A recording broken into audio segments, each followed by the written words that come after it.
Hello and thanks for staying with us. Welcome to SMEs Weekly with me, Tolu Ajayi. Entrepreneurship has traditionally been defined as a process of designing, launching, and running a new business, which typically begins as a small business, such as a startup company offering a product, process, or service for sale or hire. The people who create these businesses are called entrepreneurs. Now, the capacity and willingness to develop, organize, and manage a business venture along with any of its risk in order to make a profit has been a challenge to many. In this exclusive interview, Dr. Harry Benjamin, a global entrepreneur and success coach, talks about key ingredients needed to be successful as an entrepreneur. Enjoy watching.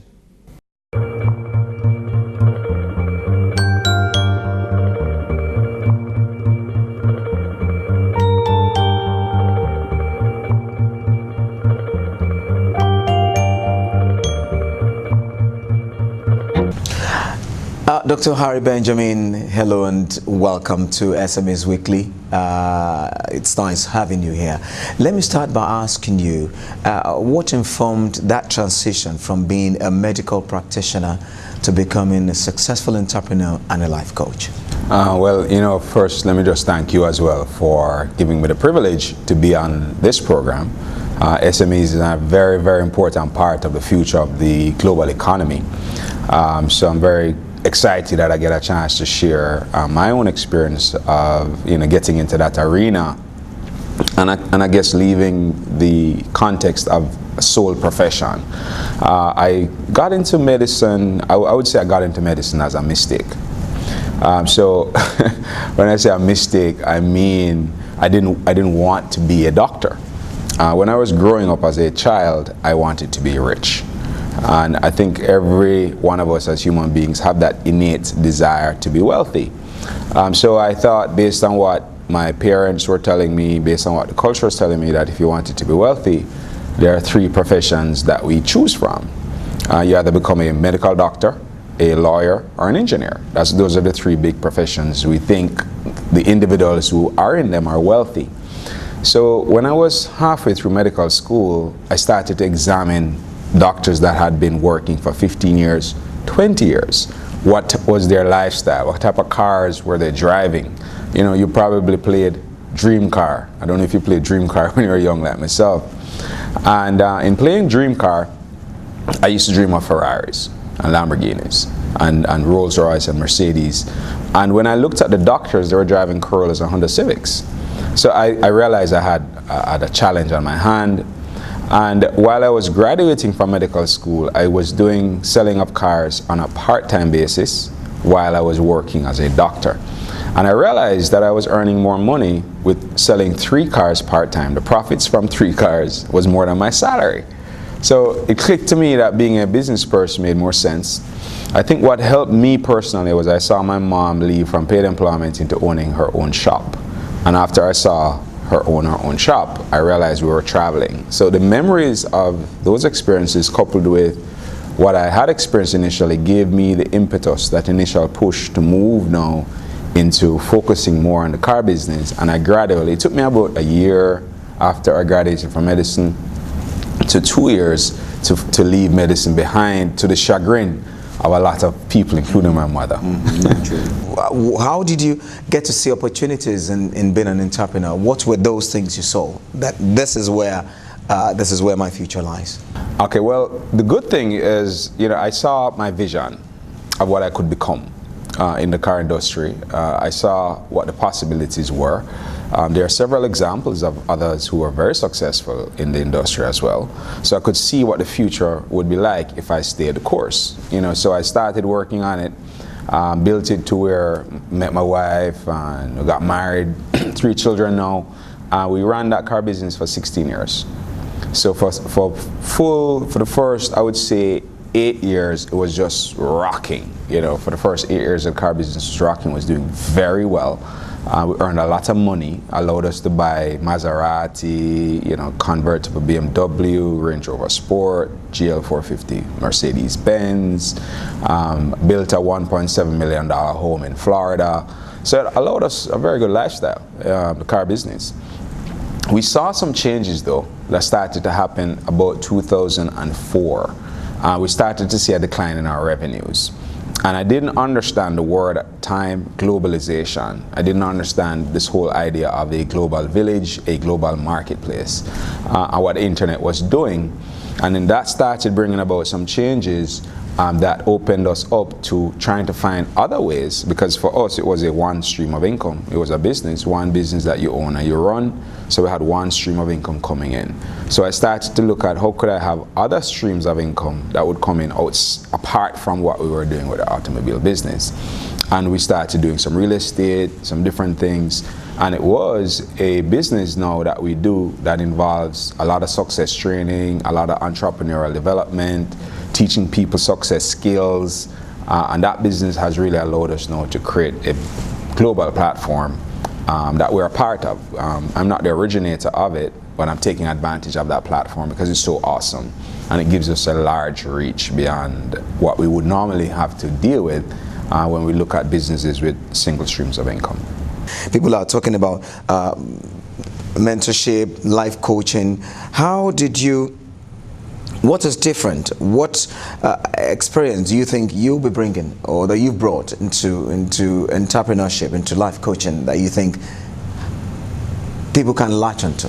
Well, you know, I wouldn't point it to the company because there are many companies, you know, in the industry, and the industry as a whole is now becoming the way in which companies are seeking to distribute products and services, and a lot of companies have started to use the model. Business models rather evolve with time. And when I was first introduced, I was already running my car dealership. I had 100+ staff that worked for me, so I understood conventional, traditional business very well. What I didn't know anything about network marketing before. You know, so it's been 7 years this July I've been involved with one company, so I haven't been skipping and jumping flitting from one company to another. But before, I had no experience. I didn't even know what the word meant, quite frankly. And but I'm a businessman. So when I was introduced to it, a very good friend of mine, his name is Carl Thompson. He used to work with JP Morgan. I borrowed $4 million US dollars from a bank in Jamaica. And he was the one who put the loan together. We later became friends. One day he borrowed my boardroom to share a presentation, asked me to sit in. And I looked and I saw there was a business here. And I saw it purely from a businessman standpoint. I saw that I could actually sell products, earn money from selling the products. That's pretty straightforward. I also saw that I could have a lot of other partners that would be a part of the structure that I'm leading. And the company is going to pay me a commission for leading them. Now, when I have staff working for me, sometimes they get paid and I don't get paid.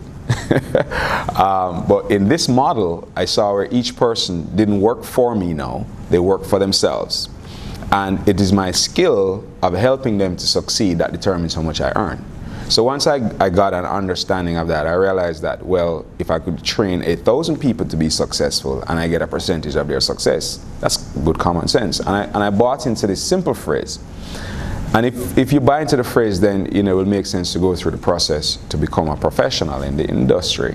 And this is it. And ask yourself or answer this question: which is better, 100% of your efforts versus 1% of the efforts of 100 people?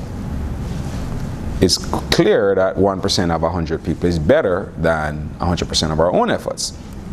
So once I understood that, now to look at the cloud, because there's in some areas still a little bit of cloud around the word network marketing, which needs to be debunked so that people can actually get access to it. One of the things is that people shouldn't judge what they haven't investigated. And a lot of people who are on the fringes, they haven't taken time out to really investigate what it is. So a lot of people call network marketing something that is not. Call things that are not network marketing because of the cloud that is around it. There's the famous MMM or something like that. I'm not even sure exactly what it means, because I'm not even looking in that direction. And the people that generally get bitten usually are people who are looking for something for doing nothing. I don't know where you could use nothing to make something. the only entity in the world that has created something from nothing is our creator. Everyone else has to use something to create something. So from that standpoint, when we're looking for an investment, if you're seeking to put money in and then do nothing and get money back, then you're become a possible prey for somebody who runs a Ponzi, or who uses a method of a Ponzi to get your money from you. Promising you, don't do anything, just buy this, put your money here, and the money will come to you. Once you are that type of person and you're looking for that type of investment, you're automatically a possibility to be preyed on by someone who is seeking people in that regard. Now, in our business, we're looking for business people. We're looking for people who are willing to do work and get paid appropriately for doing that work. Now, we get leverage, and what I absolutely love about the model, I've gotten to understand some fundamental things. One of the most important things for people to grasp is that the world has two classes. We used to think it was three. We used to say, there was the upper class, the middle class, and the lower class. But really, the world has two classes. There's the rich and the wealthy as one class, and the poor and the middle class as the other class. Those are the two groups. And you're living in one or the other. And there's a mindset that separates the two. The mindset is simply that those who are in the larger portion, which occupies about 97 to 98% of the world's population, they earn money with a principle called YOE. Now, what is that acronym? Your own efforts. So whenever you are a doctor, like I have in my history, an engineer, a lawyer, if you drive a Keke Marwa, right? I put them all in the same group because they are using their own efforts to generate cash flows. It means that once they're not using their efforts, the money goes away. If you own a shop, if you own a store, and you have to be there on a regular basis, it means that you are tied into doing something every day. The cap now is 24 hours in a day. Everybody has that cap. So therefore, it limits how much money you can generate. Now, the rich and wealthy class, they use 4 fundamental principles and the word system. Now, the 4 principles is other people's time, other people's ideas, other people's money, and other people's efforts. If you look at the last words, time comes out of it, T-I-M-E. Now, more time is what we all need. But to get more time, the only way to get that is through leverage. So rich and wealthy people, they leverage. If we look at the owner for the hotel, that owner is not here. I've never seen him or her at this hotel, as I've used this hotel time and time again for business. The system, SYSTEM, save yourself stress, time, energy, and money. That system is the building, the chairs, the equipment, the beds. But without the people, the receptionists, without the cooks, without the staff that attend to the grounds, without the security, the business owner doesn't have a business.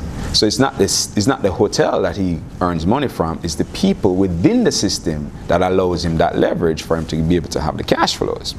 So if we understand that simply, that if one is looking and you're listening and you desire to have more cash flows, you have to shift your mindset from YOE, right? And in Nigeria, if you rely on YOE, your own efforts, you're going to end up living in a place called Oyo. Yeah, you know where Oyo is, right? On your own in Nigeria. So some people live in Lekki physically, but mentally they live in Oyo because of the mindset that they have. So if we want more cash flows, and I think everybody in the world needs more cash flows based on the world economy now.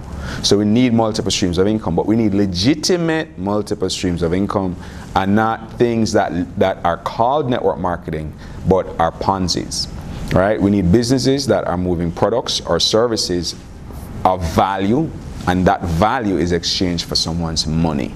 Now, when that is exchanged, then how that money is paid out in commissions and bonuses is determined by those who are leading a particular corporation. So, I and several others around the world now are advocates of business in the industry of network marketing. Donald Trump, maybe not popular with everybody, but he certainly is a big advocate. Warren Buffett has now gotten to owning and investing in 8 different network marketing companies. Robert Kiyosaki has several.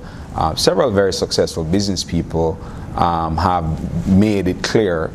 Bill Clinton, as early as 1996, was advocating that America needs to embrace network marketing as the future.